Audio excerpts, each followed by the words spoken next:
for the podcast? Whole lot we gon' broadcast. Dropping gems, these are all facts. Shoot flicks like Men in Black. Are you ready for the podcasts? Hitting every spot, Dalmatian. Taking off like a spaceship. Podcast is not basic. Podcast is not basic. Podcast is not basic.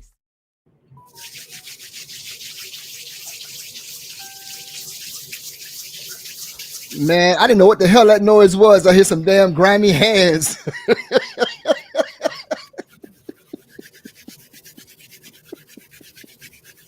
I had no idea what that noise was, man. I'm like, what's up, man? What up? Man, I thought you had a rattlesnake over there or something, man. I heard that grimy hands going together. What's good, my dog? Ain't nothing, man. Just chilling. Man, because I couldn't see you, right? And hold on a second. I couldn't see you, man. So I was like, damn, what the hell is that noise, man? So You was afraid that I wasn't gonna show up. no, man, it is what it is, man. I can go with it, bro. I can. You was afraid. No, you was afraid. Go ahead and say it. Hey, you remember that time I did that to you like three shows ago and you went off on me? Tell me it wasn't funny. You was afraid. No, man. What could I do? How could I? I feel you though. I got this, man. Welcome everybody to the episode 71, heating up. I'm irreplaceable, like Beyonce. I hear you, man. Episode 71, man. You got the original Opinionated-Facts, man. You got your boy Fifth. And CY. And CY, man. What's good, dog? You on location man. there, look, whatever, man. Yeah, man. I've been working out of town last couple weeks, man. Yeah, man. That's what's up, bro. Good stuff, man. How you been? Hard for the money. No, hard for the... Hey, man, what do you be playing when you be on the road, man? Do you have like a playlist when you be driving, man, or you listen to like the radio, man? Bands, man. Listen to us sometimes. Sometimes? Yeah, I mean, sometimes I don't like to hear music. If I'm falling asleep, I might put some music on. Mm-hmm. A lot of times, just random ass playlists. That's what's up, brother. Yeah, man. What about you? I listen to like YouTube, man. Whether it's music or whatever, I just let it play and it goes. I have this like long playlist of YouTube music I listen to, man. So, man, how many songs you got? About 2,000? Oh man, that's a lot. And then like Spotify, my boy, he lets me you can borrow other people's lists and you can listen to his stuff, man. And I got all kind of I can listen to, man. So it's pretty. I didn't know that, man. I got Spotify in my car. Yeah, so I don't listen to Apple Music, but I got Spotify in my car. Yeah, you can go with it'll go and it's pretty cool, man. I like it. He got a lot of stuff on there, man. Like a lot of old school R&B, everything, man. You know what I'm saying? Okay. But yo, man, welcome to the ride, man. This is episode 71, heating up, man. We in the midst of 71 episodes, yo. 71 hard episodes, man, and hard work, man. Hard work, dedication, man. You look good, you play good, smell good, whatever how that thing go. But yeah, man, 71 episodes, man. Pay good, they play good. I mean, yeah, pay good. Pay good, yeah. Yeah, my man Deion Sanders, man, he went off on guys, man. Old Sanders got some. Those guys from CBS. Yeah, he was ornery this week, man. Yeah, what's his deal with them? I'm not sure. I was trying to pick it up, but I think it has something to do with a report those guys had about the team. Calling them something similar to how Miami was back in the 80s. Like speculation about. Oh, they did. Yeah. So that, see, I was listening to Dan Lebertard. He thought it had something to do with that, but because he had the guy from the reporter actually on his show, and the guy was talking about some of the things that are going on in the locker room at Colorado, man. So it was, man, he was pretty upset about it, man. So, boys will be boys, man. Because if you think about it, man, it's a locker room, But he was talking about it was a little more than the average locker room, like having like guns, fights, gambling, whatever. He just went on this whole allegedly that's what it was. But Dan Lebertard had the guy, the actual reporter that broke the story, and he was kind of on there talking about it. So I think old Sanders is upset about that, man. When did they break the story? Man, it was about last week. I know I heard it by last week, man. I heard so I don't know how much legs it got, but it did. I know Lebertard had him up there, and I know that's why Sanders was hot, yo. Well, Sanders was hot, man. Yeah, man. So yeah, man. So that's the deal, man. He was a little ornery, man. So, but we talked about that briefly the other day, talking about them the NIL money. Mm-hmm. Man, you can't control them boys no more, man. This essentially professionals, right? They are. Ain't even essentially. You can't control them. Like, I mean, that is, people say that's why Nick Saban retired. You know what I'm saying? Oh yeah. Like, you can't control them. Like, you can't throw out there, guy, you might not get a lot of playing time. It's going to affect your NFL career. I mean, everybody know with money comes responsibility. Right. You know what I'm saying? So you're essentially putting another responsibility on these guys' plates when you pay them. Like, you know what I'm saying? Because now you gotta, if you getting a $1 million NIL deal, what's the first thing you got to do? You got to get mama a house, right? Yep. Get mama a house. You got to deal with that. You got to deal with bro and your sister and your cousins and your play cousins and your friends. I mean, now you got the money. I mean, and the sad thing is some of these kids get it before they're 18. Because, in a lot of states, you can get NIL in high school. So that's crazy, man. I didn't know that part. Man, they had the joint on ESPN. I mean, on in Sports Illustrated, and they had one of the kids from North Carolina, Providence Day, and last year he got $471,000 in NIL money from high school. Yeah, like an offensive tackle. Yeah. Oh, so tackles get. I always thought it was skill positions, but oh wow, no, anybody get it, like because what it is basically the NIL. And we talked about this last week, but the name, image, and likeness is basically allowing these guys to recruit. Excuse me. They can recruit, and the boosters can pay them. They're just paying them through NIL. So if you recruiting me and you want me to go to Miami, then get a Miami construction company to sign a deal with me. And it's totally legal now. It's not illegal anymore. That's crazy, man. I had no idea, bro. Like I said, I didn't know it got that to hot. But I think this is mandated state by state, but it's not a no. It's mandated if you could do it, but there's no mandate on the amount anybody can get. Arch Manning, Peyton Manning's nephew.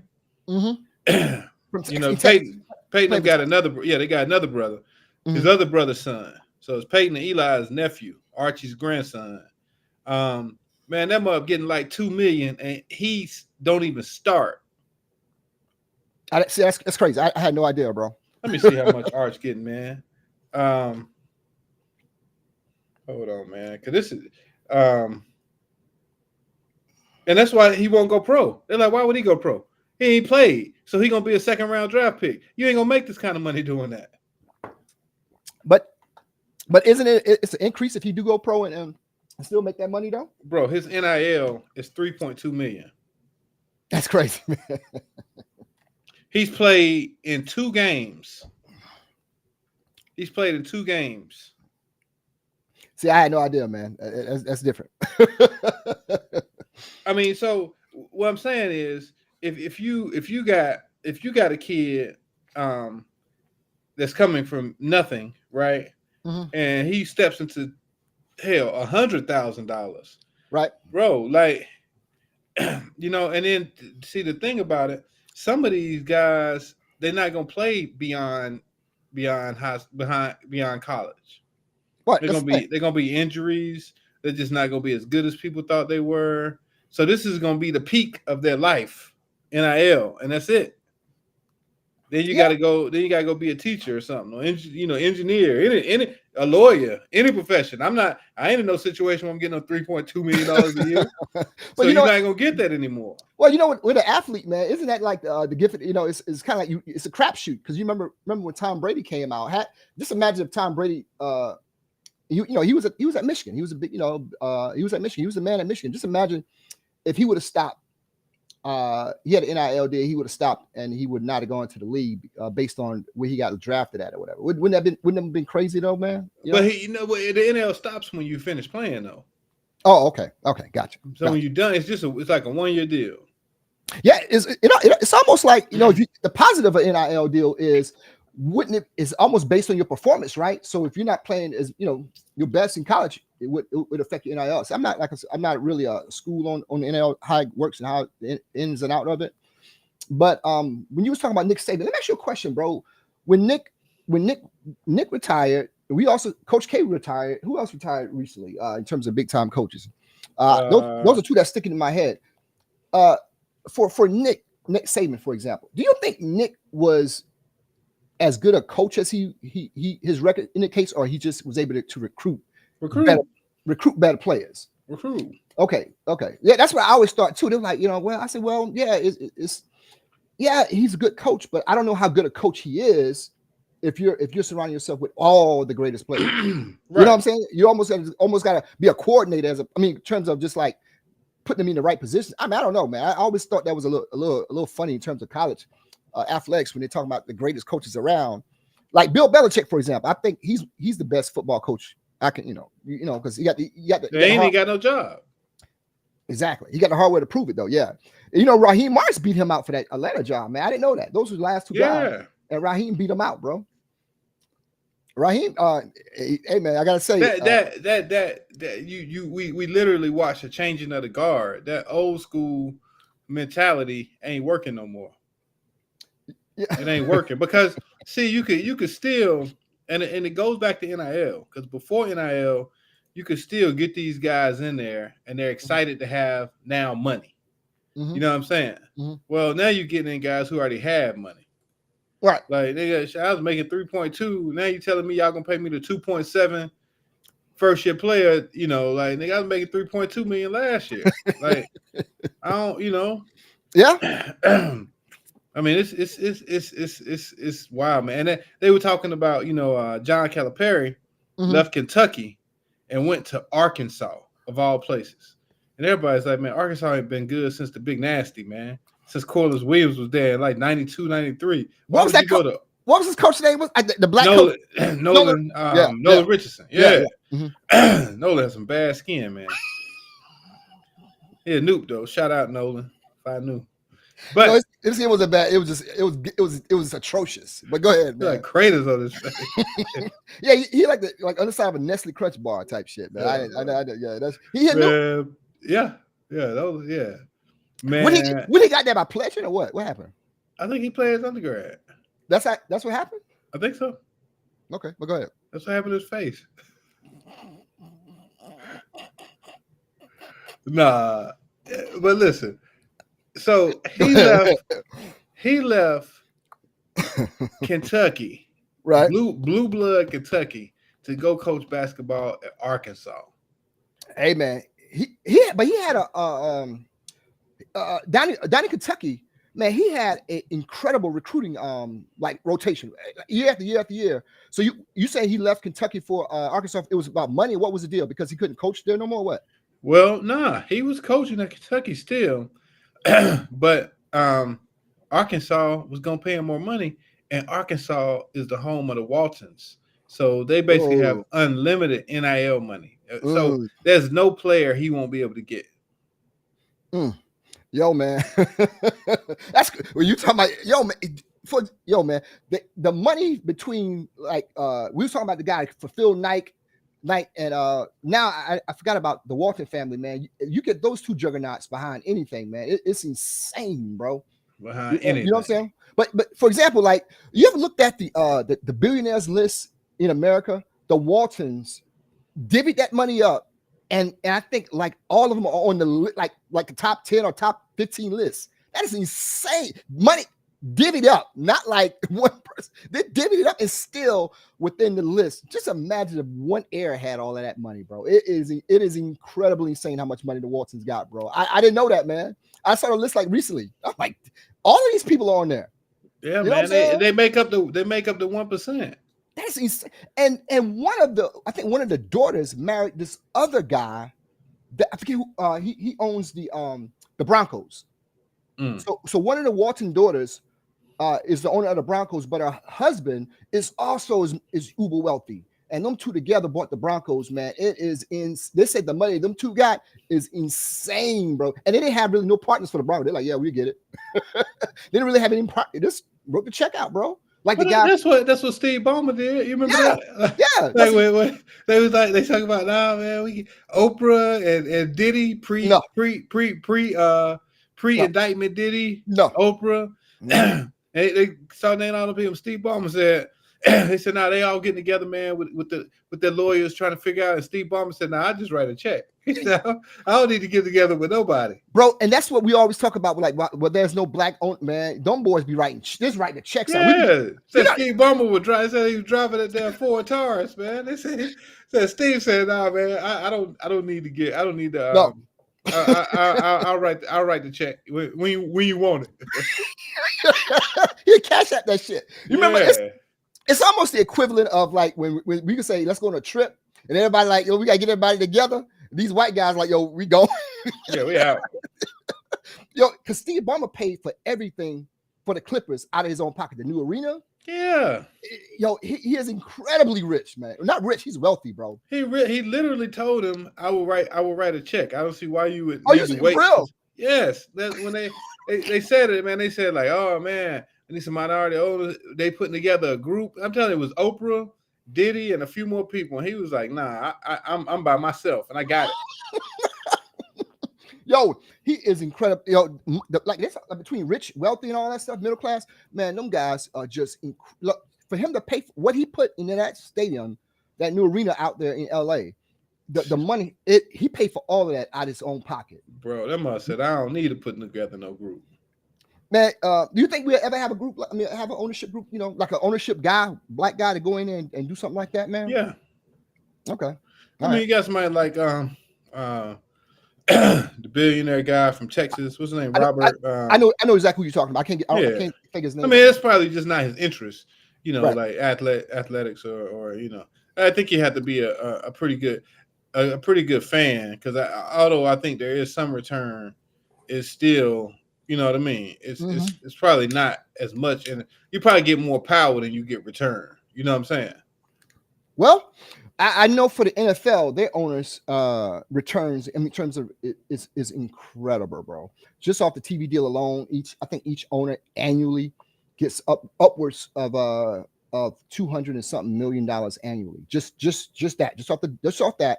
And then plus they kind of matriculate with all the other things that they do get. So like for average, the Atlanta Falcons ticket, we just kind of looked on it yesterday. I think the average, like one of the average tickets is over $200, something like that, $100, $200, something like that. But wasn't you one time like going for like $20 a game or something? Yeah, that's when Arthur Blank, he just bought the team. He offered the that you can buy season tickets for $100, right? Mm-hmm. So we did that for like 2 years. And we just didn't go anymore, man. But you said that joint used to be lit though, right? It was crazy, bro. It was insane. It was absolutely, that was old Georgia Dome. And one thing he did, you could tell how rich this guy is. Like he's one of those guys that paid for his own arena as well. But he is so wealthy that like the concession stands and all that, it's like buying food from the Dollar Tree. He makes sure everybody can afford, like a beer is like $2 or $3 or something. I haven't been. For real? Yeah, man. He don't do all those. He's like, nah, I'm good. Yeah, man. He's wow. He's crazy, man. Think about it. He owned the Home Depot with his homeboys or whatever, man. That dude is them boys are killing with it, man. You know what I'm saying? Yeah, man. Like my man owned Amazon. Man, shit. Yeah. Incredible, bro. Bezos had so much money. His damn ex-wife said, "I'm gonna just start fucking giving away money." Like I literally can't spend it. Like I mean, she's literally giving away money, man. Like she gave away like what $1 billion or something. Oh, she did? She gave away a lot of money. It was a ton of money. Like all these HBCUs and all these nonprofits. Like she just literally just gave it away. I wonder why. But I didn't realize it was having problems. But I know, Bill Gates and his wife. You know, she did the same thing as well. She got away and got a crazy settlement and all that, and gave a lot of the money away. Tip says she gave away $105 million. That's insane, bro. That's insane, man. Do you think they kind of know where that money is like blood money, so they give it away just to kind of make it feel good? Like, nah. But you know what? I was reading an article today, and it said online. And it said St. Aug had partnered with a venture capitalist firm in Raleigh, and the firm was going to enable them to be able to to basically catch up on their bills and have classes this semester. Right. You know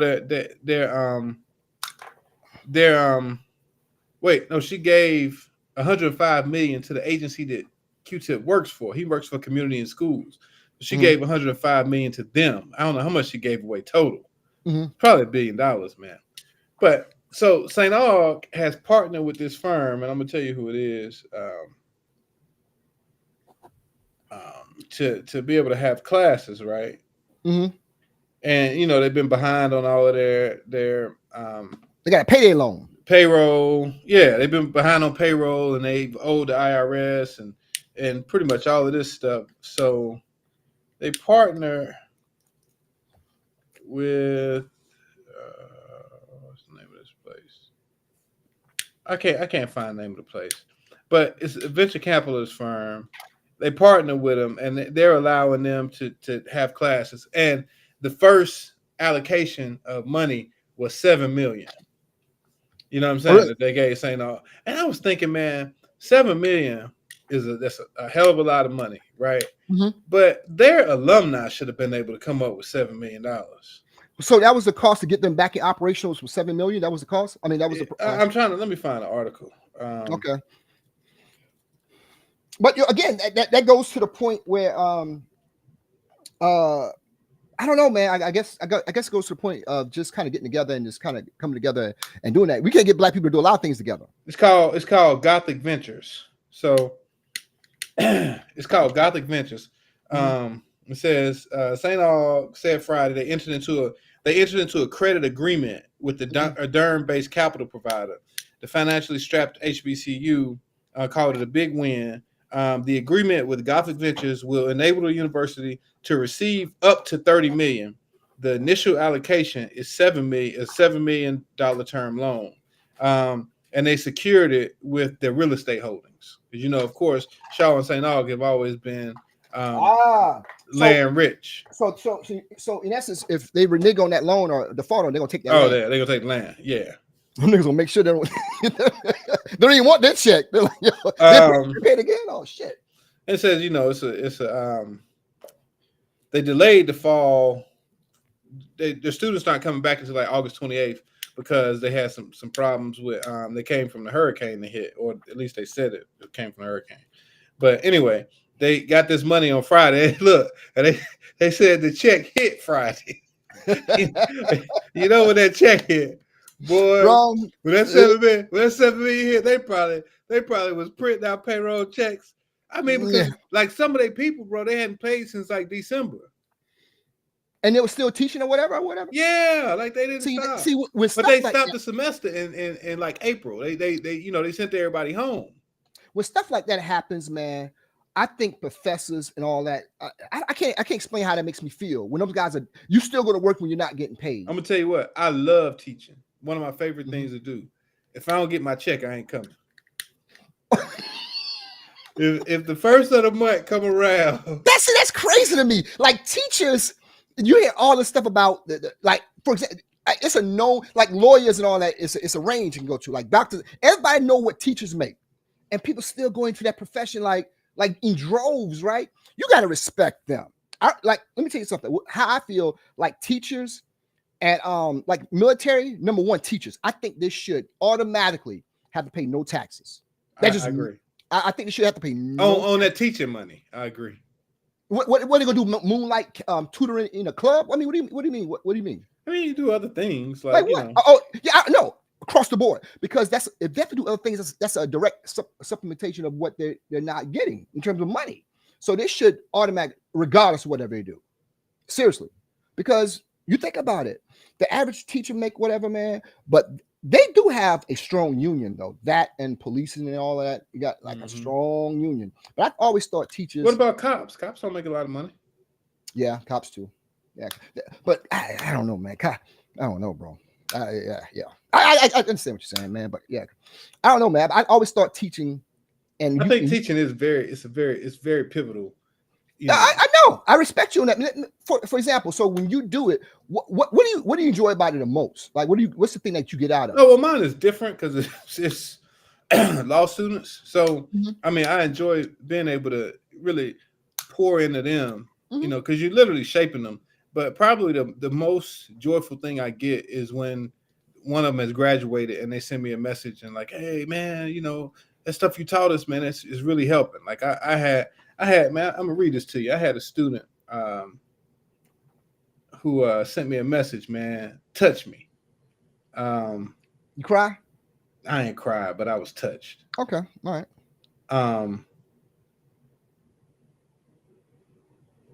Let's see here. He sent me a message on Instagram, man. And he was starting his own firm up, right? Right. And I would, you know, I'd send him a message saying, man, congratulations, you know, I'm proud of you. If, you know, anything I can do to help you out, you know, let me know or whatever. And I can't find the message, man. Hold on here a second.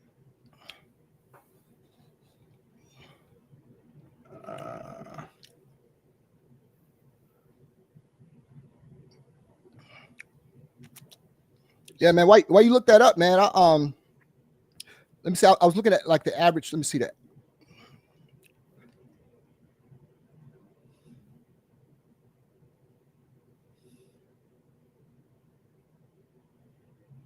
Like let's say like average salary for teachers, man. Probably like 60,000, I would guess.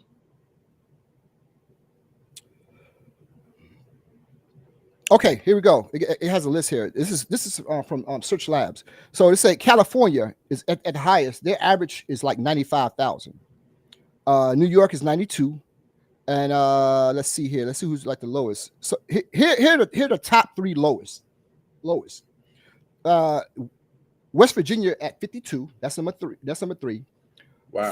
Florida is at 53, and I'm sorry, West Virginia is the lowest at 52. Florida is at 53, $53,090, and South Dakota is at 53,153. So yeah, so the lowest is $52,000 a year. That's insane. But you think about it with California, that 95 that doesn't stretch far out in California, I would imagine, bro. Man, 52,000 after you pay taxes, bro.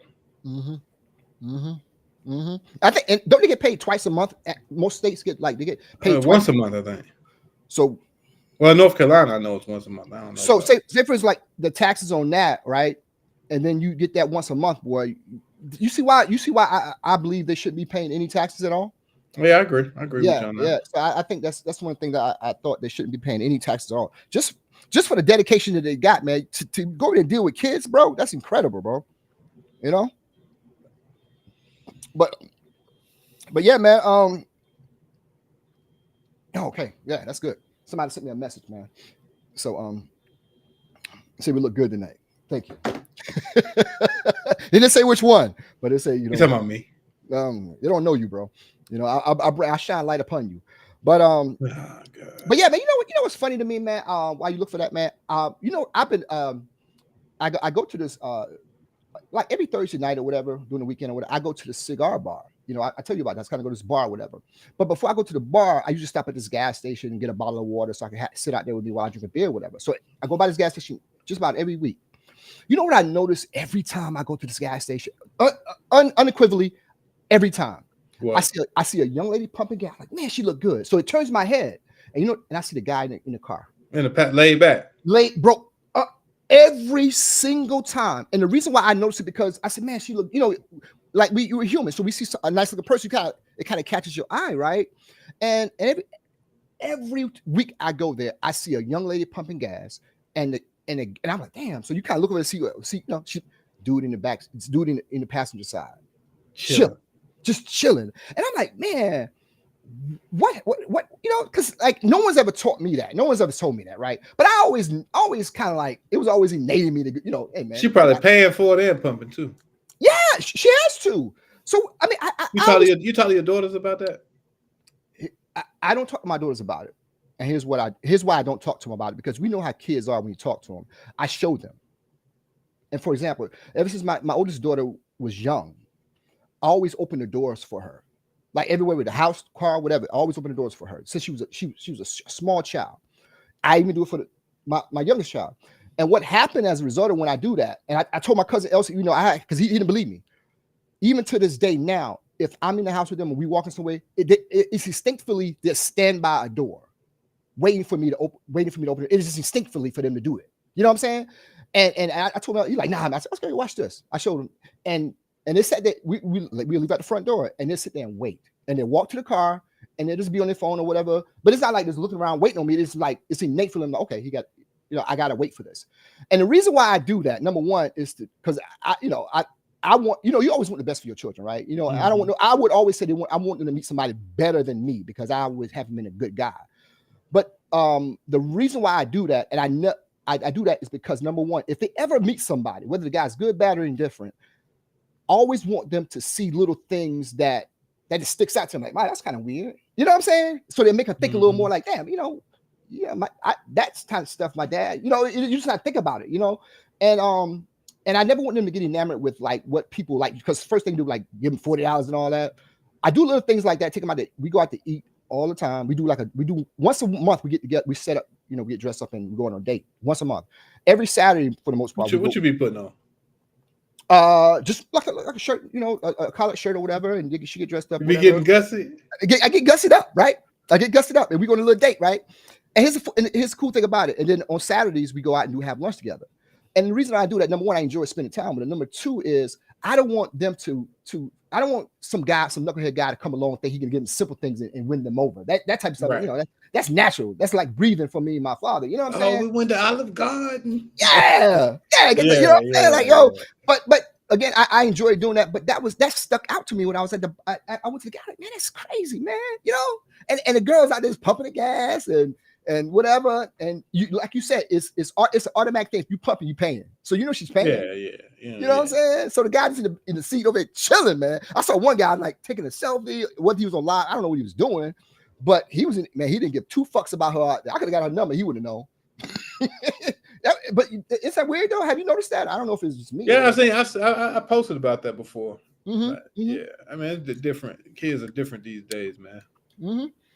Yeah, man, it's incredible, man. I'm like, man, I think kids are different as a result of, I guess, how we parent a little different, man. Because I think I was, like I said, I told you before we started the show, I was just on the phone with my cousin LC, and him and I were just rolling about some of the things that happened as kids, man. How our uncles used to talk to us. And you can't do that these days. You can't do that these days, man. I like my uncle, God rest his soul, his father, one of the greatest men I knew. And we were younger. You remember those conversion vans with the seats, with the swivels, like seats and all that? The vans back in the day with the carpet on the inside and all that. Yeah. Yo, my aunt, he always had his van was one of the. It was so clean. So 4th of July, right? We all, every summer we get together and have a picnic, whatever.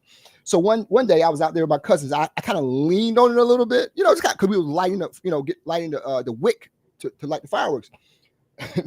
Yo, Unc was offended.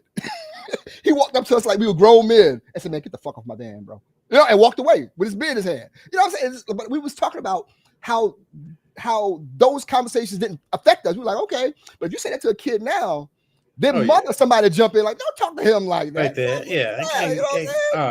It rolled off my mother was standing over there. It rolled off my skin and just my mother didn't give two shits. That's just what it was. You know what I'm saying? Yeah, man. Like, yeah, I remember, man, my uncles, man, they didn't even want you talking on the phone for a long time. They didn't talk on the phone and stuff. Like, I don't know, you be on the phone, somebody, why you on the phone? Sit up there like a woman. Bro, all day. I never thought about that until you said that. They didn't talk on the phone. Nah, man, old head dudes ain't talking on. Like, you might call, meet up. That's your homeboy. He called. I don't never remember that about uncle's homeboys calling the house. They didn't have cell phones. Bro, I swear to God, I never thought about that until you said that. And you're right. They never did. My mom's baby brother, my Uncle Randy, rest in peace. He passed away when I was about 20. When I was I guess I was in 6th grade or so, my brother was getting married down in Alabama. We went down to the wedding. And I used to sweep up hair at the barbershop. So maybe it was 7th grade. I had about $60, $65, right? We was playing Tunk. Mhm. My uncle took all 65 of my dollars. And my mama, I never forget, man. My mom was like, Randy, get that boy his money back. And my uncle was like, she said, here, that's a boy. That's a kid. And he said his ass down here like a grown man, didn't he? He never gave my money back, man.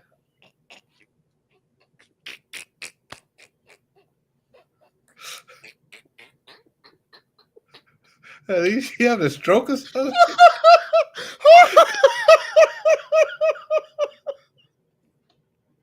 Oh, nigga, you say what? When he told you, man, he did what? No, he didn't give it back. No, he said you said his ass. I had the $65. I will never forget this story. Oh my God! And my cousin Allie's on. She remembers this. Oh, I had the $65 because I wanted to buy some Adidas forums. Right? Oh my God! The Adidas forums had just came out, and I wanted to buy them. And I had been playing Tunk on the way to school. You know what I'm saying, or whatever. And I just thought, I did know how to play, but sat down with him, and like we got there. My brother might have got married on Saturday or something. I don't remember the wedding details, but we got there maybe like on a Thursday. My whole family went. We got a Thursday or Friday, and man, he took my money, and he said, man, my mom said that boy, and he said, shit. He sat down here like a grown man, didn't he?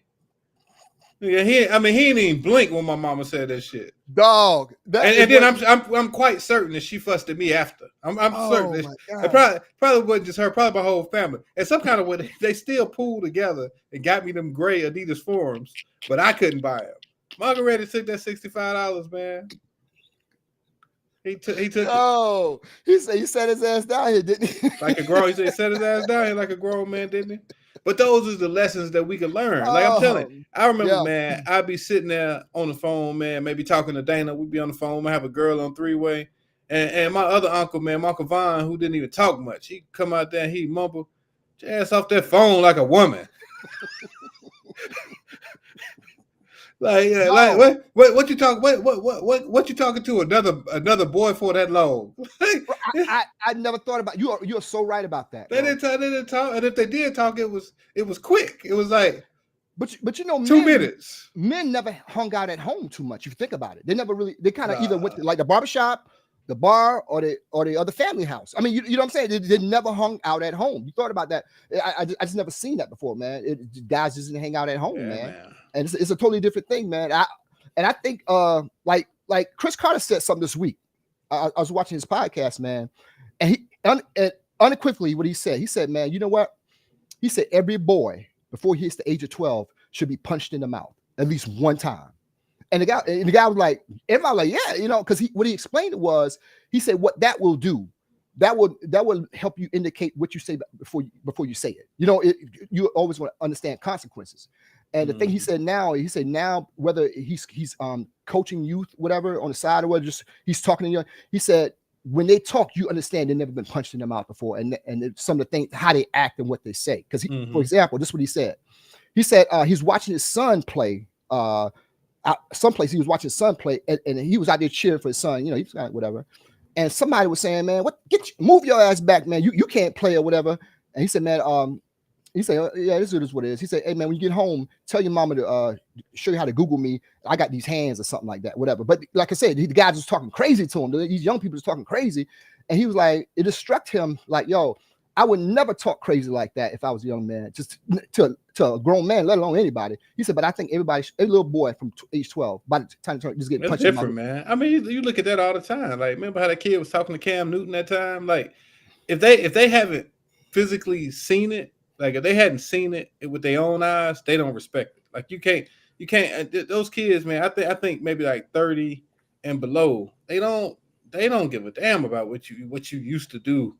Who you used to, like, maybe if you are old head now and you got a lot of money and you got some influence, maybe you can influence them on some things. Most of them, especially like sports, they like, "Oh man, you was trash. Like, nah, we would have did this to you. We would have did that to you. You got, like, you can't." I mean, it's just a different. It's a different. Yeah, it is different, man. I think that it's just, I don't know. It's just a crazy thing to me how how these young kids are. Like, for example, like the only person I think these sports guys respect, regardless, up, down, whatever, is Michael Jordan, right? Because you got Allen Iverson. I was watching him say something the other. He was on, I forget whose show he was on, and he was talking about the top 75 athlete and top 75 NBA players when they went to that. They had the whole deal, right? And he was talking about, man, he said, I was so humbled because those guys was thinking the same thing I was thinking. I was looking forward to meeting them. They said, hey, man, I was looking forward to meet you. But he said the whole room changed when that guy walked in. And we all know who the guy is. He didn't even say Michael Jordan's name. He said when that guy walked in. You know what I'm saying? But he was like, everybody that I hear talk about Michael Jordan, from celebrities, whatever, they said when they met him, feel like an aura was around him, man. You know what I'm saying? I mean, like you know, people talk about him like on another level, bro. Like he just off playing basketball, how he's just a legend like that, bro. You know what I'm saying? So I don't know, man. I just thought that was kind of weird, man. I'm like, damn, that's. I think AI, man. I think AI was great. I think he overstayed his welcome just a little bit, man. Like I think like those years in Denver and wherever else he might have went, I think that they kind of cast shadow on his game, man. You think so? I think it did. I think if he retires as a Sixer and just gets out of there, I think it's a different story that's told now. But because he was great, but then he went to Denver, and not only did he go to Denver, he wasn't playing. Like at least when Mike went to Washington, he was still playing. You know what I'm saying? Yeah, he was in Memphis too. You remember that? Who, AI? Yeah. See, I mean, it's almost like what Shaq did at the end of his career. But the thing about Shaq doing it was Shaq was so great in LA, nobody really remembers past his LA and Miami years. You know what I'm saying? Man. Yeah. It's like after Miami, he fell out. Nobody remembers Shaq with Cleveland and Boston and all them other jerseys he got. And Phoenix. Yeah, nobody remembers that. But like when AI went to, because the thing about it was, you thought when AI went to Denver, he could still play, but he was on the bench. So you're like, damn, he can't play. He must, you know what I'm saying? Because he wasn't that old. He wasn't that old when he went to Denver. Well, here's the caveat with that. I heard Carmelo Anthony talking about this. And what he said the first time, no one likes George Karl. You listen to any of his former players. Yeah. Nobody likes him. I heard that. He said the first time he met George Karl, he called him up to his hotel room. He said the first thing he said to him, he said, you know what, you're just like a little, you're a little bit like a deadlift shrimp. Yeah. And he said, like, not disrespect the deadlift shrimp, but he was like, bro, you know what I'm saying? Like, I'm mellow. I'm mellow, bro. And he said, and even Kenyon Martin said, bro, it was just like the way he coached, the way he treated people. He liked the way they did AI and all that, man. He said it was insane, bro. He's like, no one can really flourish under him unless you just like Carmelo. He just was good.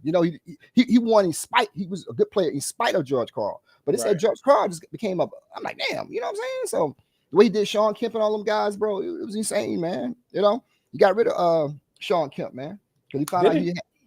Oh yeah, man. Them guys, when he shipped his ass off to Cleveland and got fat. Remember that? Oh, Him and Gary Payton was like one of the craziest 1-2 punch in the league, bro.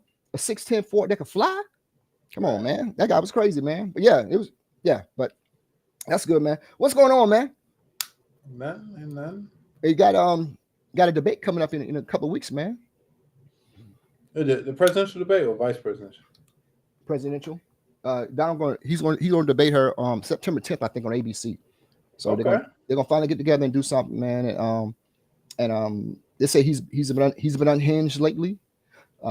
He's been calling, I think he's kind of going too far with some of the things he's been saying. I hadn't even followed it, man. Yeah, I think it is. He's going. I'm not gonna get into it, but I think some of the things he said just kind of like, bro, you sound like he sound like a guy that got broken up. She dumped him, and he's talking to his boys about her. You know what I'm saying? Like, man, he heard. Yeah, he like, I look better. He said this. He's like, I look better than her, man. She's look crazy. I'm like, yeah, he hurt, bro. That's a guy. What the pose look like? You know what the pose look like. You follow her. Quit tripping. She kind of like got a little surge or whatever going on. She got a little lead on him. Mm-hmm. But here's the thing, man. A lot of people starting to. Well, here's the problem with that, right? Ricky Smiley. I know he's my frat brother. It is what it is. He went on this tangent because he was mad that every black person don't like Kamala Harris. I mean, he went on he was irate about that. He's like, man, y'all can't agree to nothing, whatever, you know. And the guy, I guess the guy called into the show and like, hey man, I just want to know what a policy is. The guy said, I don't know who I'm voting for. Yeah, I just want to know what a policy are. And like, man, we can't agree on a bucket of chicken. And he just went on this whole man. He went 8. It was so crazy. Kwame Brown put on his show. A couple of people on his show, man. He was mad. We can't agree on a bucket of chicken. Can't agree on a bucket of chicken. And that's the thing, man. Like I listen to Tavis Smiley's show from time to time, and you know he was talking about that. Like, well, you know, there's Jill Steins and everybody's running, but no one's talking about Dr. Cornel Russ. He's running for president and all that. And and he said, man, our job is not only just to vote for whatever, but he said, man, it's important that we just ask questions and no one should, you know. He said, I understand what Ricky Smiley is saying, but you should not be held accountable for voting for somebody just because you're black. He said that you shouldn't be putting that on the airwaves like that. I mean, he was irate about that. You know what I'm saying? So, but he also played this clip. My man played this clip this week. I was just talking about what's his name, but anyway. He was playing this clip. Ricky Smiley. No, I said Tavis. Yeah, Tavis played this clip. When they asked Kamala, they say, "Do you think is America have any racism or anything like that?" She said, "No, absolutely not." Oh wow! And he said now people they're going now. Okay, that you said that before, but now do you still feel the same way? And those kind of questions that people want to ask. And I'm like, that's a question that I want. Since you said it before, it wasn't. Now, if you said it was, okay, whatever. But do you still feel the same way now that there's no racism in America? If you do, that's a problem. That's all I'm saying. You know what I'm saying? So, what did Tavis get into a couple years ago? When him and Barack or whatever, or what? Whatever. No, didn't he get arrested or something? Or sued? I'm a big fan. Like you said, you had this blind allegiance to Kamala Harris. I have a blind allegiance to Tavis Smiley, so we're not going there with Mr. Smiley. No, sir. I don't know what that is. Whatever it is it's not there anymore. If you ever listen, he done slowly climbed back into the public spotlight.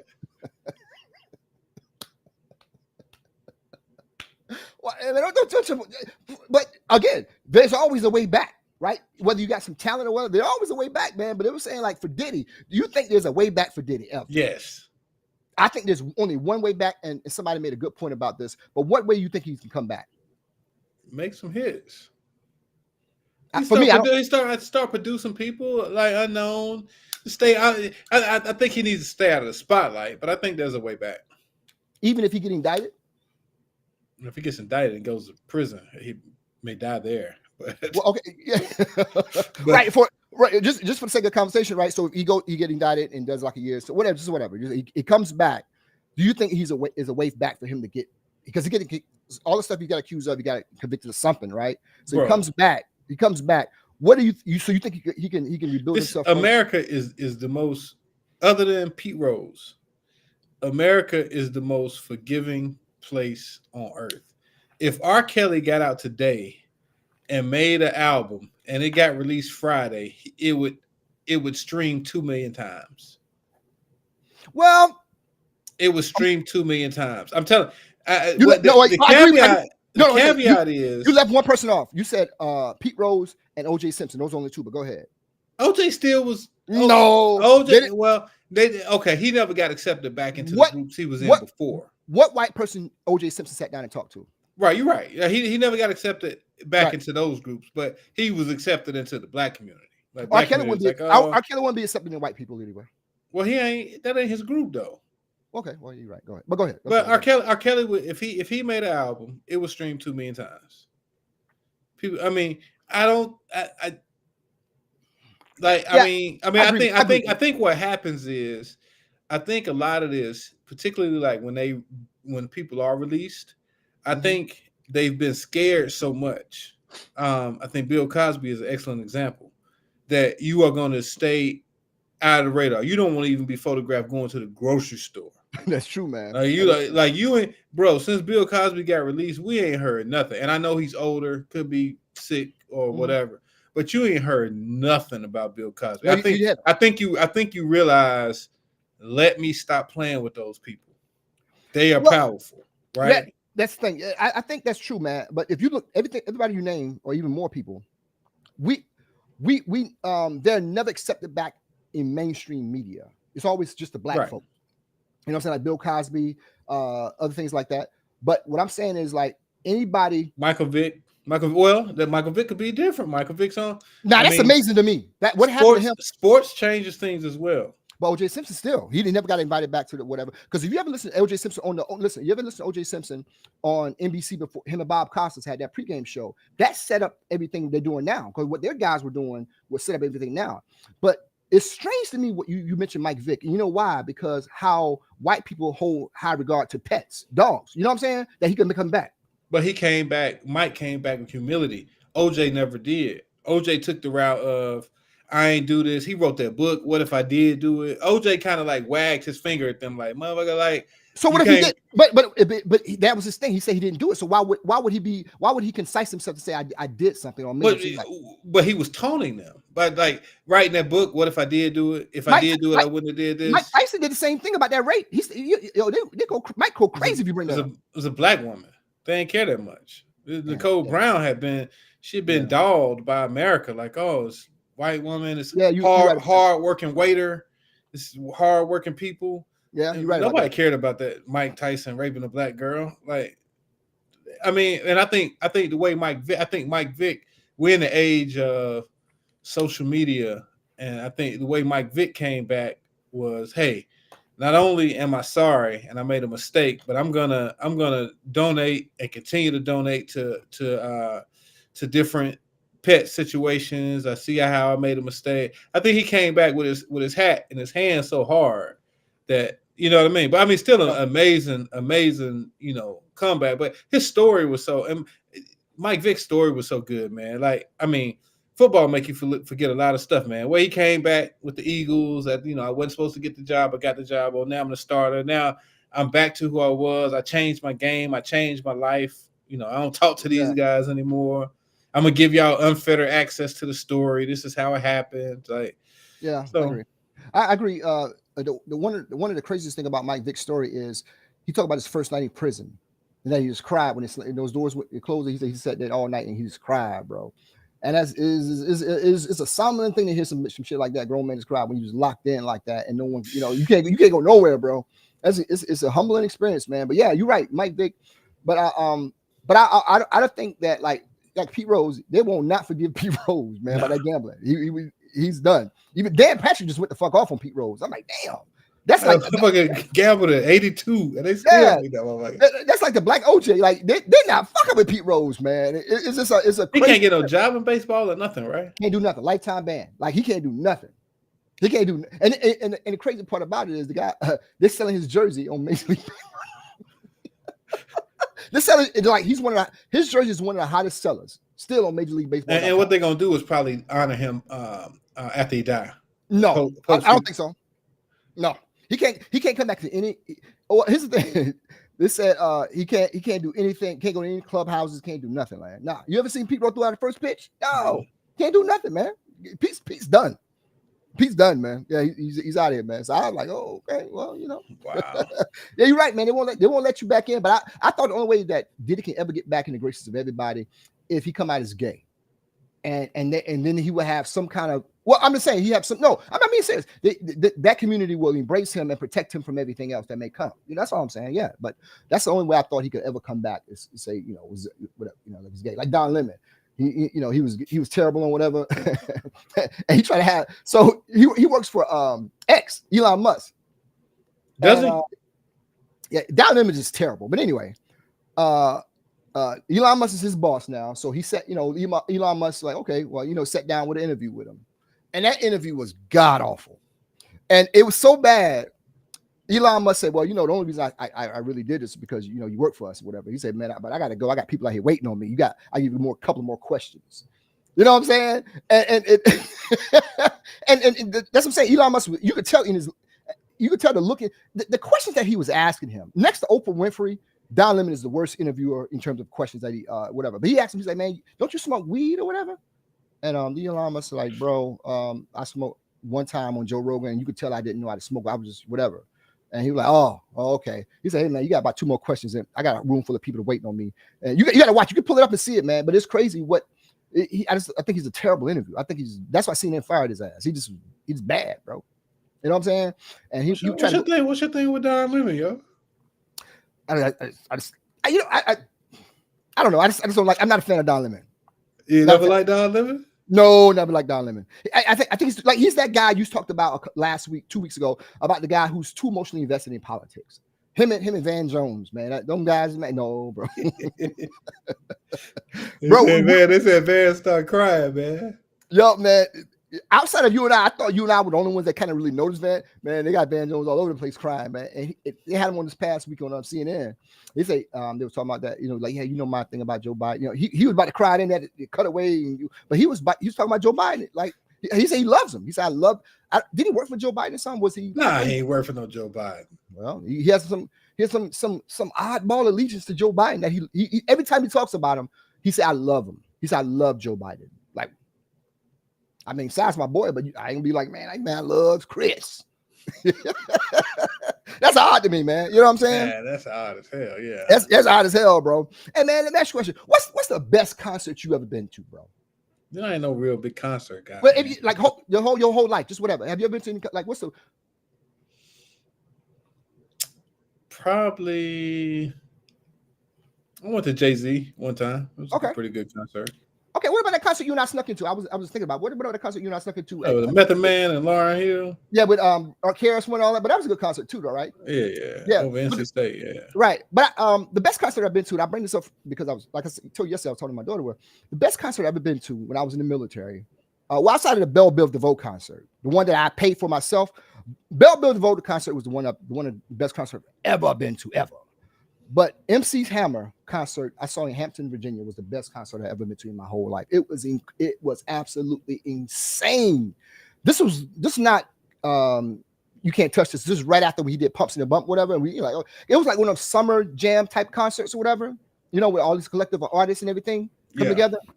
So what happened was, as a result of half the roster backing out on the concert, MC Hammer had pretty much the whole. And man, a lot of people, oh man, you know what I'm saying? These motherfuckers canceling this shit. Man, by the time Hammer left that stage, bro, everybody was like, we was walking out, man. Like, man, that's on the best. That was one. But I was just saying, it was one of the. What did he do?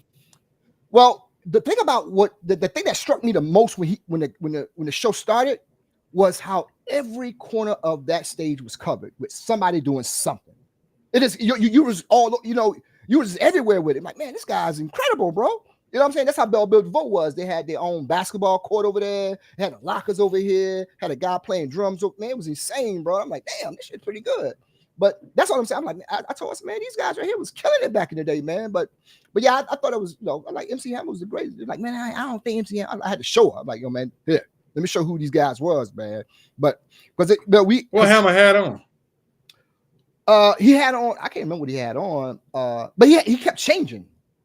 He kept changing, and everybody in the back there kept changing. So everybody was changing within a matter of seconds. You know what I'm saying? The light go down and boom, it'll come up. And man, when he ended that show, you can't touch this, bro. Shit. That ride back to Norfolk, man, it was crazy, bro. We had a good time, man. But yeah, that was one of the best ones I've ever been to, man. You know what I'm saying? So that's all I was saying, man. Wow. Yeah, man. Yeah. Oh, Dana said, what about that after party? Oh, I didn't go to the after party, man. But no, I'm gonna leave that alone, man. That was my old life. I was in What's up, Dana? How you doing, bro? That was your old. What you mean that was your old life? Nah, bro. So what's good with you, man? How you been, bro? We talking about Hammer. I'm talking about Hammer. No, go ahead and tell me what you're talking about, bro. Go ahead. No, man. I think Jay-Z, man, and yeah, that's probably. I'm not a big concert guy, man, but Jay-Z, I do like smaller venues. I don't like big venue concerts, man. Neither am I. I never would like. Say for instance, like I think most of the time, most guys go to concerts because they're on a date or something like that. I don't know most guys that say like, yeah, I'm going to go to a concert. Most guys don't do. They may go to like you say a club or something like a small thing. Because down here they had when J. Cole first came out, this place called Center Stage Atlanta, like a small little venue. He put out his Facebook like I was gonna be there, but I saw it a couple guys posted that it was going on to the, his little concert. It wasn't a concert. It was like a little live thing he had. Whatever. That's what J. Cole did going around the country. He did a lot of little things like that. Mm-hmm. But you're right, man. I don't think most guys, like, man, I'm going to the Usher concert. You know what I'm saying? I don't think most dudes do not like that. I think most concerts are a result. You're going on a date. You going out to Vegas to see New Edition? I would love to go see New Edition. I ain't gonna front. I would love to go see New Edition. Yeah, I saw New Edition. I back up. I saw New Edition in Brooklyn. I was there was a situation you was going with somebody. But I'm a fan of New Edition anyway. But that was a great concert as well. They didn't have an opening act. The only opening act they had a DJ that came out for like 10 minutes, and they went for like 2 hours, bro. And I say 2 hours straight. Damn. They were and this when Bobby first came back, Bobby was 2 hours straight with him. But that stuff, they're talking about now, Bobby was going. I mean, he went 2 hours with them guys straight. They did everything from BB, did everything like that. But yeah, man, I don't go, man. Like for example, because there's something like the Usher tickets and all, man. You know how much those tickets cost? Like New Edition out in Vegas, you know how much those things cost, bro? How much? They was talking about it's insane, bro. It's insane. The prices of concerts are insane, bro. You know what I'm saying? You saw Jay-Z? Where'd you see him at? Charlotte. Do you remember how much tickets were? They was a couple hundred. Yeah, they were up there, dog. Couple $200. Yeah. So when she said I want to go on a date, I want to go see Jay-Z, that means you got to pay for that shit too. Shit, boy, that shit ain't no joke, man. You know what I'm saying? But Billboard released the this is what I was looking for on my phone. This released the top 20 rap groups of all time. I'm just gonna give you the top 5 if you want me to. I'm gonna give you the top 5. Go ahead. What we got? Number 5. They said number 5 is Run DMC. Right, okay. Let me give you top 10. Let me give you the top 10. The top 10 is The Roots. Number 9 is De La Soul. Number 8 is Salt and Pepper. Number 7 is Eric B. and Rakim. Number 6 is Public Enemy. Number 5 is Run DMC. Number 4 is Tribe Called Quest. Number 3 is NWA. Number 2 is the Wu-Tang Clan. And the number 1 group they say is Outkast. I'll rock with Outkast being number 1 of all time. The rest of the list was kind of trash. Really? What would be your top 3? Like if you could think of it like top of your head. Rap groups. Rap groups.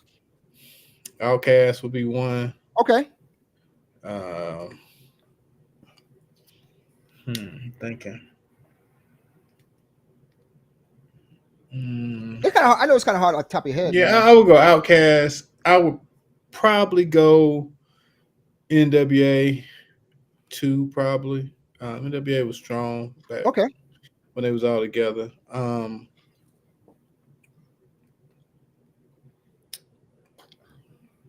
Man, I mean, I like Pete Rock and CL Smooth had some hits. Mm-hmm. They came to Greensboro to your high school, right? I remember you talking about that. Yeah, Jazzy Jeff and the Fresh Prince. Okay. I mean, you got a couple of these groups, man. Wu-Tang really never. It was too many of them for me. It was just too many. It was too many dudes, man. I ain't know all of them. It's like you just get about 15 dudes and like let's have a cipher. Like, I always thought the Roots were overrated. Okay, I gotta go, man. This is insane over here, Si. Come on, man. We probably Tribe Called Quest. Yes, it's number 1. No. Yes, the number 1. See, I think what you're thinking about commercially wise. I'm talking about just your catalog of the music that you put out. What about Onyx? See, some people they don't need it, bro. What do you? Okay, this is subjective, right? So what would you base? Like we talk about the top MCs or whatever. Like we're gonna use this group. This thing. What are you basing your choices on? I can tell you what I'm basing mine on, but let me tell you what I'm basing mine on, and I'm gonna give you my top 5. I can tell you the top of my head. Go ahead. All right, I'm basing this on the body of work. The body of work, not just saying this. You're going by what you're going by with Outkast. You're talking about, hey, y'all. No. That's why. No. That's why. I'm going back to 94. I'm talking about get up, get out, and get something. Like, come on, man. No, you're not. So yes, I am. No, if they hadn't produced Hey Ya, which would still be number 1. I don't even count that as an Outkast album. That's an Andre 3000 album. No, that's what you. I know that's okay. Give me your top 5 then. I give you my top 5. Give me your top 5. Okay, number 5. Number 5 is EPMD. Okay. Number 2. I mean, I'm sorry. Number 4 is Public Enemy. Are you still rocking with me? Okay. Where I lost you at because you got your eyes. Man, go ahead. Okay. Number 3 is the goddamn Wu-Tang Clan. Okay. Okay. You still together? Okay. Okay. Where I'm at. No, okay. So the number two group is I gotta think about that for a second. I kind of going back between 1 and 2, but I could make number 2. But number one is a Tribe Called Quest. Bar none, because I'm talking about the whole body of work, bro. I'm talking about putting out albums, like keep going with good stuff, bro. You know what I'm saying? We talking about everything from the Instinctive Rhymes to Travel, like number 1 album, all the way up to what they did. You know, everything. I'm talking about that. I think people just with these lists, they're thinking about just a hit. Like, oh man, that's all I remember. But you can't tell me anything else. So how can you be like Public Enemy, man? Oh my god, man, bro. Not better than Outkast, yo. I'm talking about them early Outkast albums, Aquemini, Southern Playalistic Cadillac fucking music. Bro, Outkast is number 1 rap group of all time. I mean, arguably, right? I give you that. That's good. That's good. Who your number 2?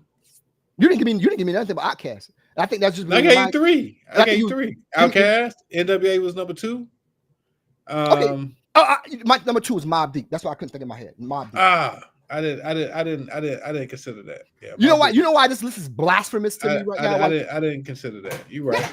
They got Amigos above Mobb Deep on this list.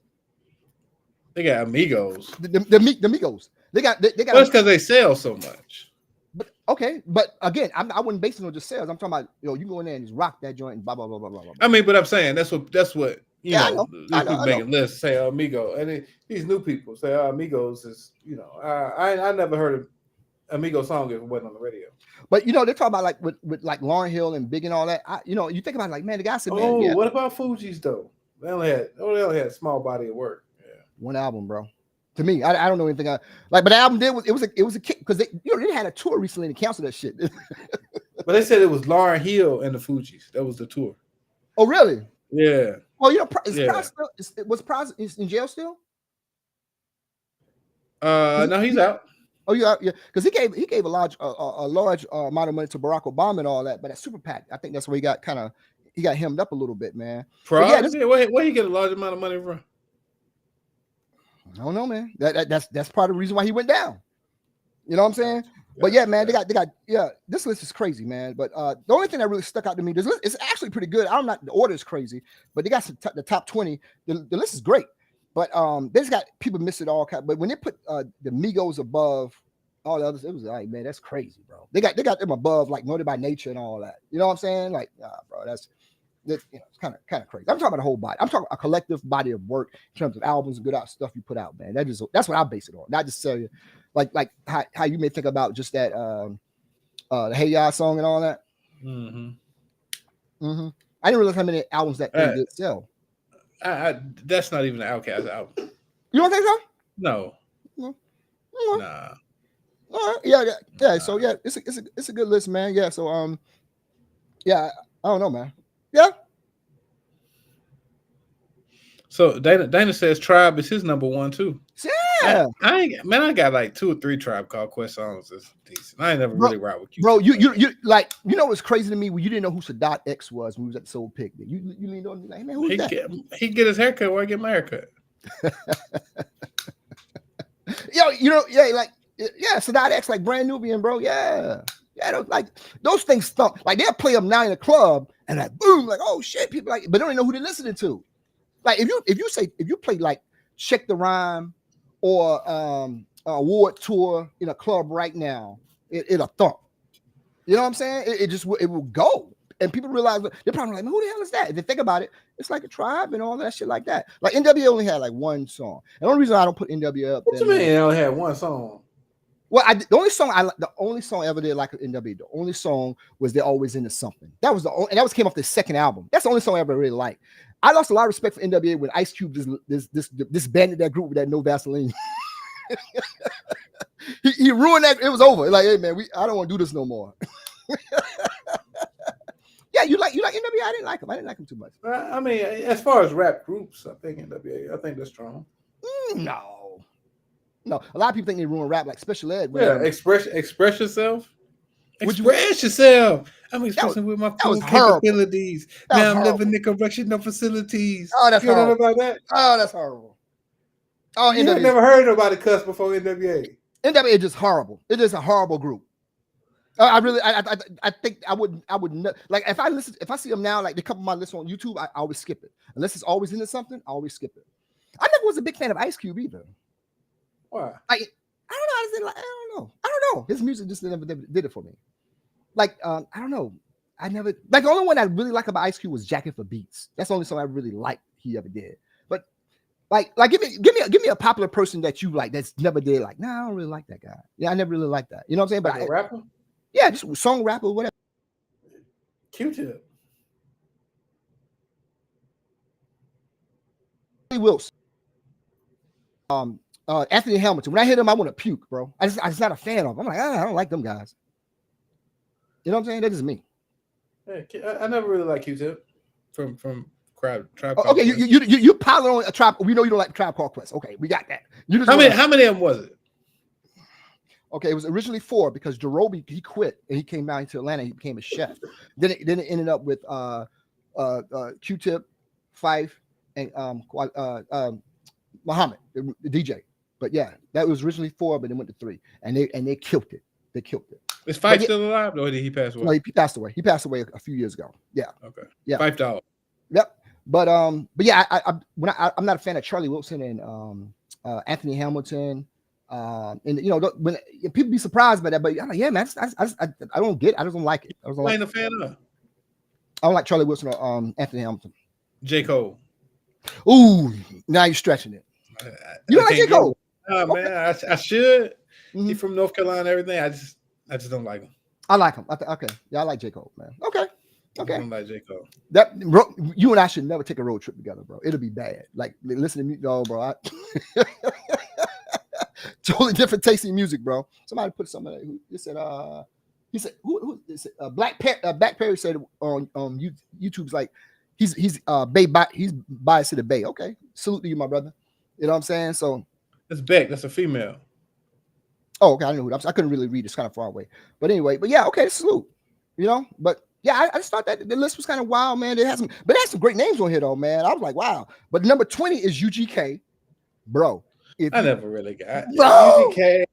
I mean, they are right. I mean, but I don't know nothing but the song they did with Jay. When you and I done today, go to YouTube and put in the one called Wood Wheel. Just listen to it. That's all. Just listen to one song called Wood Wheel. If anybody out there know about UGK, that's all you gotta do is listen to Wood Wheel. I guarantee you be a fan for life.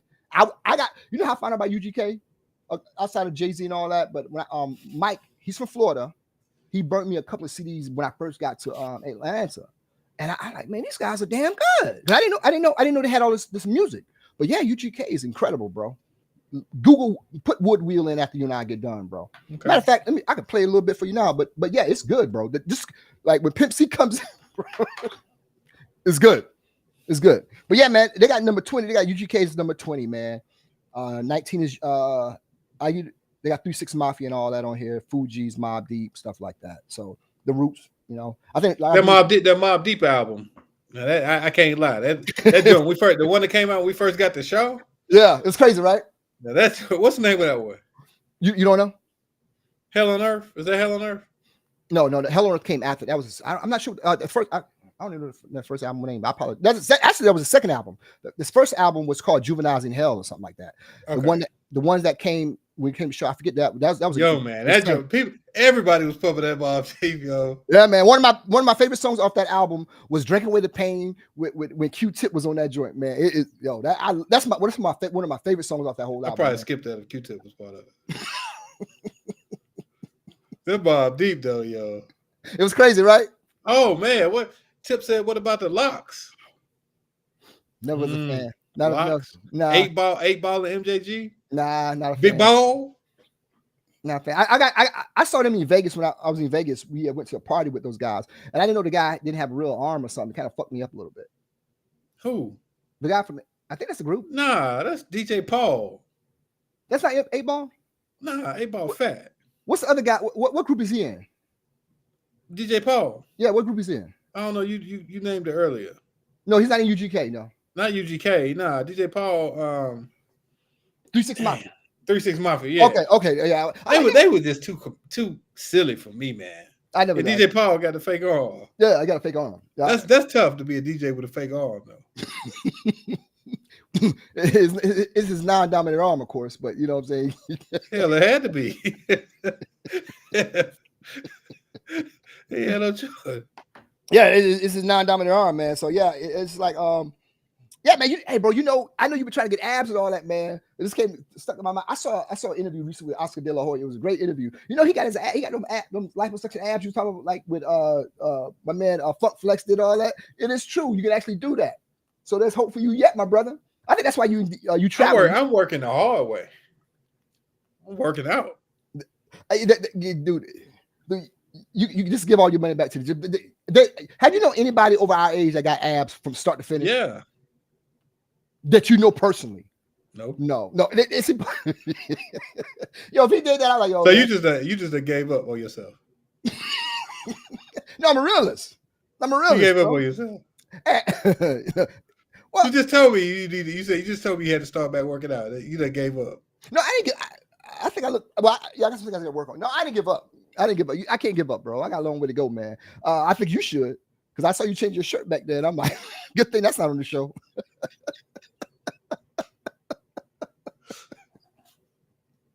Yo, hey man, I'm glad we're not doing behind the scenes no more, man, because damn. Yo, what I'm on my way. I was about to say, I'm on my way to DC to get his ass in the gym tonight.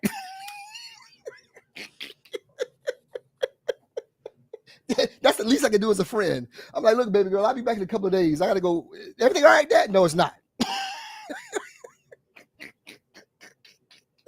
Yeah, you talking all that, but you won't race me. Oh man, Little Brother. I forgot. Little Brother's definitely in my top 5. That is by far one of the greatest things you've ever said. Absolutely. I agree with you on that. I introduced you to Little Brother. You didn't even know who it was. No, Little Brother. I got introduced to Little Brother from my brother-in-law Eric, friend. He told me about Little Brother. I've never heard I introduced you to a homecoming one year. No, I knew about Little Brother, son. No, you didn't. Name one song from Little Brother. I'll tell you one. You can't name one song. Fontaine went to high school with me. Again, one song, please. Good Clothes. Okay, that's only okay. Because okay. All right, but anyway, okay. Yeah. I got on my good clothes. Did they name that place you used to work? You used to work at 579, right? They named Jay Riggins, but yes, I did work at 579. I was one of the top salespeople. I remember I said, yo, man, that is one of the illest things a man can do. That's like a game changer. Like, this nigga's actually you never gave me a ride home from work. I was busy. But yeah, dude, people don't understand, bro. Like, your body of work in terms of jobs you had is incredible, bro. I got my very first cell phone as a result of you, and I still got the same number. I'm like, I sent me a cell phone from Sprint. I'm like, damn, bro. For real, bro. I'm like, damn. Yeah, bro. I still, the phone you gave me, the number and all that you set up, whatever you did, I still have that phone that same number that you gave me to this day. You know what I'm saying? So look at God. Yeah, man. You have to. That 579 was crazy, man. I remember you told me about that. For those I don't know, 579 was a women's clothing store. It closed? No, it's not in the mall no more. Oh, okay. I used to work there, and man, them girls would come in and steal so much shit. They used to steal it. No, I didn't ever see it because they would do it like in the dressing rooms, but they was real heavy on stealing bathing suits. Really? Yeah, man, still a ass of bathing suits. You go in there, man, you just see the damn hangers and shit all over. Bathing, leave real messy, and they done stole 3 or 4 bathing suits. I worked in 579 after I got fired from Gap. Okay, what happened? How you got fired from Gap? Because I was going home Christmas break. The dude was like, you can't go. I was like, shit, man, I'm out. I got to move out of that. You use the same excuse, man. We got to move out the dorm. I got to move out the dorm tomorrow. Yeah. He was like, nah, he said, if you walk out of here, you'll never work for Gap again. I said, I hope not. I went right downstairs to 579. They had a help wanted. The lady was like, you want to work here? I was like, sure. So you was a top salesman at 579? Yeah, man, they recruited me for 9 West, the women's shoe store, but they couldn't work with my hours. See, 579, that's when I worked that baseball season. So at 579, the lady said, man, you can just come when you can. You know what I'm saying? Like just whenever you can come. And on Saturdays we play baseball games. We start at 1. So if we had a home game, I'd be off by 5. So I, get home, change, get back to the mall at 6, work 6 to close, and then anytime we ain't have practice, I go work. That was legendary, bro. I'm like, I remember you talking about, Yeah. man, this guy working at 579, man. Yeah, that was dope, bro. Yeah. You was, yeah, man. I mean, that was Man, I wild. love that Gap job though. I got that Gap job on my birthday, man, in 1998. Why that job was better? It wasn't better, but everybody wanted to work there. That was the shit back in the day. Okay, You yeah, working Gap. You remember that? yeah, I remember that. And Crabtree Gap. Shit, man, everybody knew like, oh, that's the dude from the Gap. Like, yeah, man. I was man, dope. we used to not get out of there at like midnight, man. Why? 12, you got to fold everything back up. So you was a top. What? Because I don't think. How is a salesman in the store? I don't understand how that works. So you was a salesman? Or what were you? And what? 579. Yeah, salesperson. Yeah. Oh, I thought it just have people behind the cash register. No, everybody is. When people buy stuff, they type in your little code and shit. Like, oh, anybody help you? Like, yeah, I didn't run the register much. I was selling. They trust you? Yeah, I worked there a little bit after I graduated. Oh man, that would have been dope, bro. You'd have been like a regional manager by now or some shit, man. Like one of the top guys. And Tip said he worked in sharing luggage and gifts in the Crabtree. Tip, I don't remember that, but I remember you working at Baskin Robbins. Tip about running Baskin Robbins. Tip was talking about buying the Baskin Robbins one time. Yo, man, where's your man with my pants, bro? Who? Your frat brother. He said he was going for a job interview at Borrowed My Pants, never came back with him. Who was on? No, we call him, I don't want to say his name, like Monk Man or something like that. Yeah, that was on. Where's my pants? Yeah, man, he good for it. Because I looked out like, he came to our room and like, he looked, I looked at you, all right. Dude never came back. I don't know if he had a job or nothing. I mean, he just never came back, bro. I don't know what it was about our room that people thought they couldn't borrow any fucking thing. You remember somebody came to our room and asked could borrow my car? Your TV? I'm like, the audacity of this nigga asking me to borrow my car. Nobody your frat brothers. I'm like, I'm gonna be with you or something? Like, no, nigga, this is gonna like you want me to drive you? No, nigga, this nigga actually wanted me to toss in my keys and borrow my car. I'm like, all right, bro, that ain't gonna happen. You know what I'm saying? But yeah, man, that's wild, man. Yeah, man. But that list, I don't know why this list is fucking me up a little bit. But yeah, man, man. But it's crazy, man. Yeah. So why you lean back so far? I can't see you. Blur it out. Listen to that Outcast. Go listen to that Southern player. This is a cat like funky music. I got the CD over here. Man, you still got CDs? Well, I mean, it's not like here, but it's like in my little collection thing. Yeah, I don't got CDs no more, but I still got the CD itself. Yeah, what I started doing recently was I started buying. I bought this nice stereo. I bought this nice stereo, right? And I'm collecting old vinyl. I'm collecting vinyl albums to play in the stereo. So the one I bought recently was this is the great. I bought the Crush Groove soundtrack on vinyl album. If you look it up online, it's only 100 of them. Whatever. I got one in 100. Yeah, so you're a little older than me. Crush Groove is. I don't know. That's a little, no, you know. But the reason why I'm saying is because not saying I know anything about Crush Groove, but when I was shopping for albums to buy some of the stuff, something I'm not going to open. I got some collective stuff. I got Al Green Live. I'm not going to open up. You know what I'm saying? It's like things like when I saw that came, I'm not going to open it. It's just like a collector's item. I don't know much about it, but I saw that. Oh shit! A lot of people try to bid on it, but I got it. I got that. I got the Al Green joint, whatever. But I'm collecting like a lot of rap stuff coming out in vinyl that I'm putting on there. It sounds really good. So I was like, collecting vinyl records, man. You know what I'm saying? But yeah, but I'm not that much older than you, by the way. I'm more like a year, like a year and a half, something like that. Something like that. Yeah. What you drinking on over there, man? That's a weird Sprite can, bro. Sprite, man. And you say so that's. So that's a result of what happened. What I saw earlier when you changed your shirt is those Sprites. Race me. Every time I bring this shit about a race, you don't want to do it, bro. Come on, man. You almost filled guy with excuses. This is what I snack on right here. You see this? Yeah, it's filled with nuts. This is what I snack on right here, bro. A grown man eating no nuts and M&Ms, man. That's Appalachian style mix. No, that's nuts and M&Ms, nigga. That and water. Yeah, I don't know, man. So, man, we got an opinionated facts list, man. No, that water is mighty cloudy, bro. That's some damn lemonade, man. You're a hater, man. Yeah, pretty much. But yeah, man, we got opinionated facts. I mean, it's awfully hot on these lights. I don't know if things will turn up a little hotter. But yeah, man, we got opinionated facts list, man. A little hot. Listen tonight, man. You ready, man? Yeah, go ahead. I think I was doing something earlier. I think I messed the lights up a little bit. But yeah, man, we got a list here, man. We kind of went longer than what I thought it was, man. But so here's the list. The list is, these are 10 things. This is opinionated facts list, man. These are 10 things that somebody will pick up on you. 10 top 10 instant impressions somebody will pick up on you right away, man or woman. Okay, top 10. All right. So when you're going to meet somebody, or hang out with somebody, whatever, these are the top 10 things that they instantly pick up on you right away. You ready? Okay. Number 10. Number 10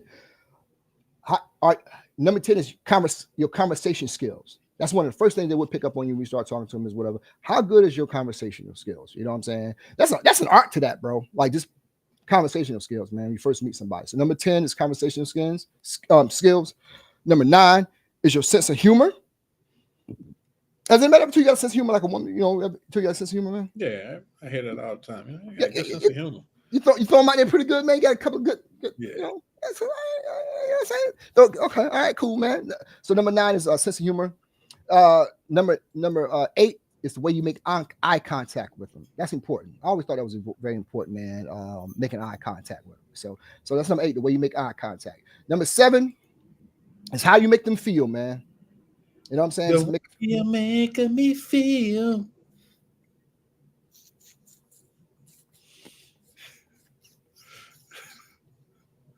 I didn't like that. I didn't like the way you used your eyes were squinting while you sang that shit, man. I was doing all 3 things: eye contact, and we're not on a date, homie. That gotta be odd, man. How these gay people be looking at each other? Man, that's just kind of weird too. You know, I'm sitting there looking at you and saying you scrolling. Don't do that again. Like I'm like, oh man, that's crazy. Well, yeah, that's gotta be. They gotta really love it, man. You gotta really love another dude sitting there like, oh, look at Brad. Man, that shit's odd to me, man. I never understood that, man. Like, look at the shoulders on you, Brad. Like, bro, no, bro. That's the number 7 is like I said, how you make you feel. Number 6. Number 6 is the manners. Your manners, man, and how you treat them. How you treat your server. How you treat your server. You said this a long time ago, man. You said, and I was so wrong about this. A few seasons ago, you said something about the way somebody tips tells you a lot about them. And what I did, I totally disagree with you, and I feel like foolish about it. But here's what I did. You should. Yeah, I should. But there's a whole big thing about that. I looked online. I Googled it one day, man. A whole lot of things pulled up, and you were actually right about that. A lot of psychologists say different things about it, but it all says the same thing in terms of it tells you a lot about a person by the way they tip. Mm-hmm. That's big time, bro. So salute you on that, man. So yeah, number 6 is the manners and how you treat your server. You know what I'm saying? If you pay the person tip, or y'all kind of like switch it up like that, you do both. How you normally do it? Yeah, I mean, if you pay, you might as well go ahead and tip. So I mean, most people ain't carrying cash these days, so you know what I'm saying. So how'd you know how somebody? So she pays? Yeah, if you go out with somebody and you see how, you know, if they pay and you look at the tip line, like, man, you tip $3. But the mean is 20%. I think that's the mean. Everybody usually go with 20%. I stay around that. Or something. Like, say for instance, if I go buy like a beer from a bar or something, like the place I go to, I get a beer from, it's like $6 or whatever for the beer. Off a $6 beer, that's all you get. What would you tip for that? Like $2. $2. That's what I do. Okay, so that's good then. $2. So yeah. So number 6 is the manners and how you treat them. Number 5 is how much do you talk about yourself? Yeah. You know what I'm saying? Number 5 is how much you talk about yourself. You know what I'm saying? Number 4, I had another word for it. So it's your outfit or what you wear. You know what I'm saying? So whatever you wear. If you gussy and right. You gussy and right, man. So yeah. So you know what I'm saying?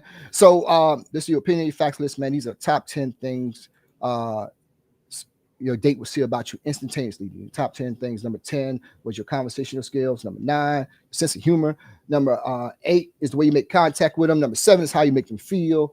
Number 6 is your manners. Number 5 is how much you talk about yourself. Number 4 is your outfit. Number 3 is your grooming and hygiene, man. You know what I'm saying? It's your grooming, your hygiene, bro. So you got it. That's big. Yeah, you throw your cologne and all that shit like that. So number 3 is your hygiene, man. Number 2 is your it's just your facial expressions, man. You throwing that little growl and shit up at them and shit like that. You know what I'm saying? So your facial expressions, man. So what you think number 1 is, bro? For you? The car they drive, whether it's smoking or something like that, the check engine light, you check the engine, you know what I'm saying?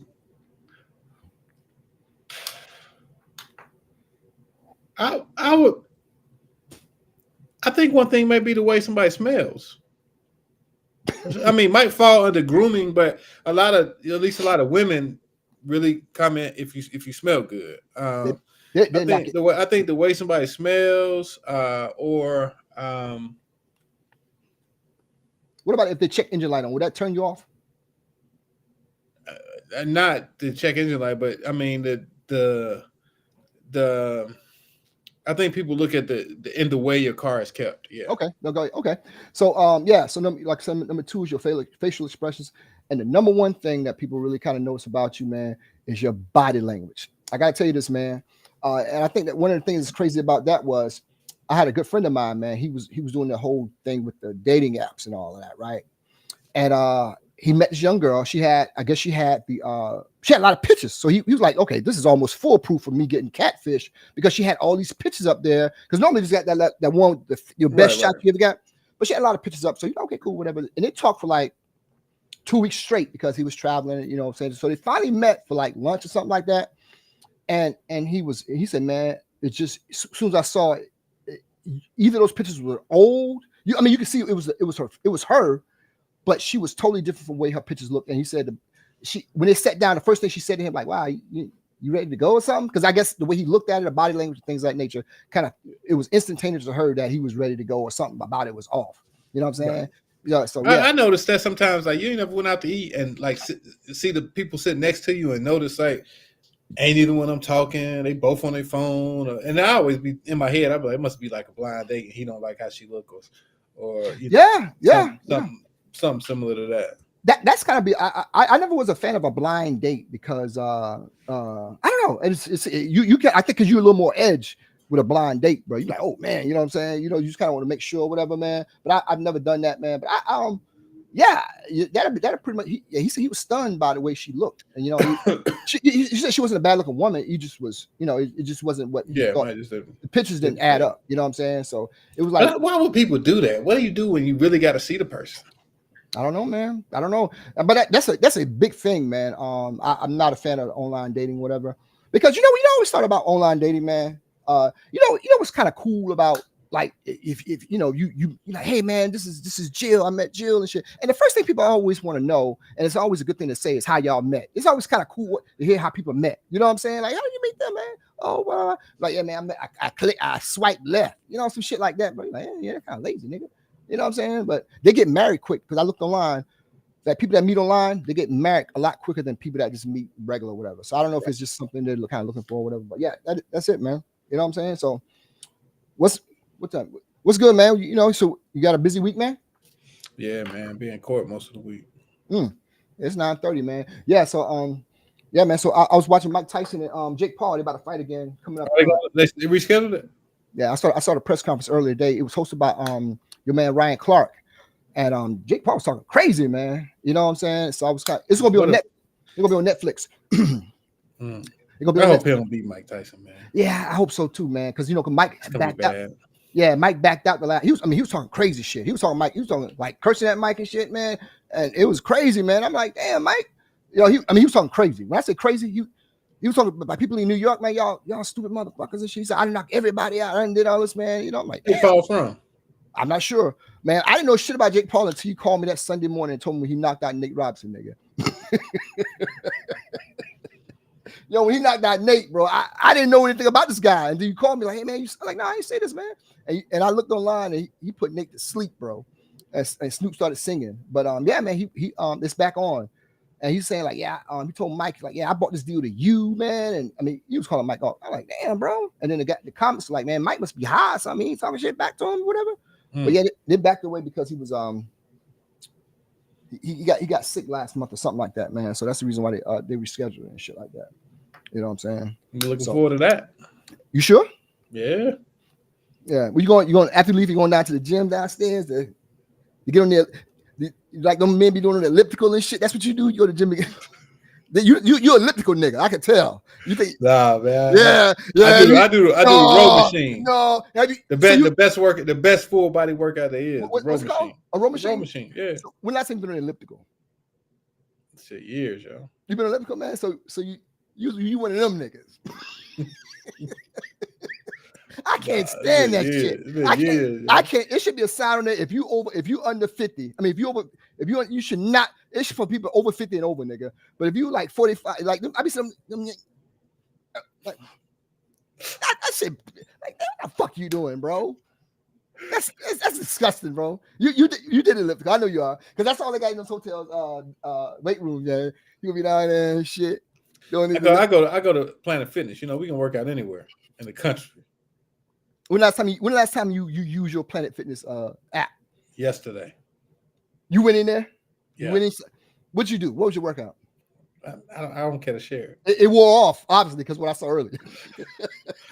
I don't care to share. Whatever you did yesterday, that shit is evaporated.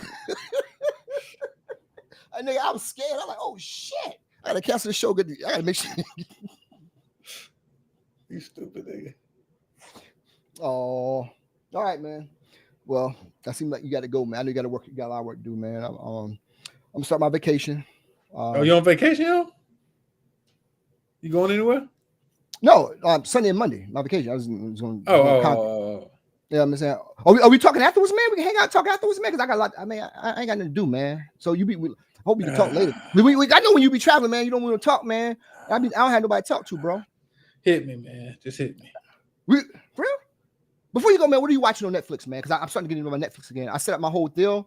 What are you watching, man? I'm not watching Netflix. I'm rewatching Snowfall right now. Okay. On Hulu. There's a nice little series. I don't know if you're into like cold cases, forensics, and all that. These old stories New York cops is talking about. Man, there's one. They already did season. I watched season 1, but there's something I forget the name of it, but you can just put it up there. It's called Forensics New York Cops. They talk about the stories that they had. Man, yeah, I know what you're talking about. Yeah, I watched maybe the beginning of season 1. I couldn't get into it. Okay. Well, it gets better or something. Yeah, it really does, man. I know the one you're talking about, the one about Carnegie Hall and all that. Yeah. But it gets much better, man. That's new. They got new season 2 out. Unsolved Mysteries on there as well, so that stuff's on there. So, but yeah, man. You got anything you want to say to the good people before we go, man? Man, appreciate y'all, man. We see y'all in 2 weeks. Are you before we go? Are you still cool with Kamala Harris? Before we go, I'm checking the radar. Okay, because a lot of people was very supportive of what you said last week, man. That I was wrong for coming down on you for Kamala, so that's why I didn't say nothing about it this week. I didn't want HR on me again. You have a little fan club. There's only one person that said he's doing it for clicks because he's trying to get the women, but everybody else was like, no, you can't do that. This thing, okay, all right. So that's why I'm not touching the satellite. Are you gonna call me before you get on the elliptical or after? After. All right. Well, Si, we'll see you later, man. Get on the elliptical, man, and do. You can tell somebody like they do it by the way the song go. You can tell they go fast. They listen to a fast song and shit, or this kind. You can tell they listen to slow jams. They do it like with the slow jams and shit. But as soon as another song start coming up, man, it start going on, man. You know what I'm saying? But yo, man, I'm working out, man. Things are good, man. I got my new bike app, whatever, man. I did 2 miles on the bike today. Let me show you because I know you don't believe me. But I did 2 miles. So I'm doing every day. I'm getting to the point where I'm getting to like 5 days a week when I'm at least doing 2.5, 3 miles a day on the bike. But anyway, man, I walked 15,000 steps today. How? Because I work out. Because I work out. I can call you. That shit doesn't do nothing, bro. I work out. All right. Well. All right, Deadlift Shrimp. Let me see your shirt, man. I like that shirt, bro. Podcases. All right, there you go, man. Salute, man. Just don't take that shit off. Not before I click off this shit here, man. Salute the DJ Yes Sir, man. That R&B mix was really, He killed really, it, man. yeah, really Killed dope, man. R&B, man. So that's what's up, man. Hey, man, be safe when you're traveling back and all that, man. Really, real talk. Be safe when you're traveling and stuff like that, man. So it's all good, man. You take the EV? Can we talk about the EV one day? Ever? One day. Next week? Not, The week not next, today. Next week. Next we talk about EV? Yeah. Is the EV there? Yeah. Oh, damn. All right. I can't wait to talk about the EV, man. So when we coming back, man? 2 weeks. 2 weeks, man. See you in 2 weeks, episode 73, man. Oh man, we got something real big for the election. I gotta show you about this election shit. It's gonna be really dope, bro. So we're gonna be on for the election night as well, man. So starting around about 8 or 9 o'clock, whatever, when the returns come back in, man. So I'm about to go on vacation, man. I did something crazy. Look what I'm drinking tonight. You see what I'm drinking tonight? Yeah.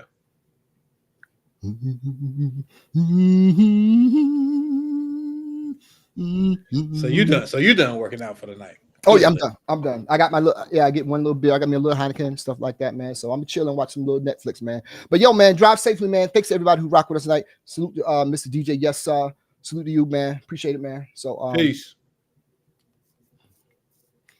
If they make a noise when you rubbing it, man, like you're big, your hands and shit. I got a good microphone. What kind of microphone you got over there? I'm trying to find the buttons while you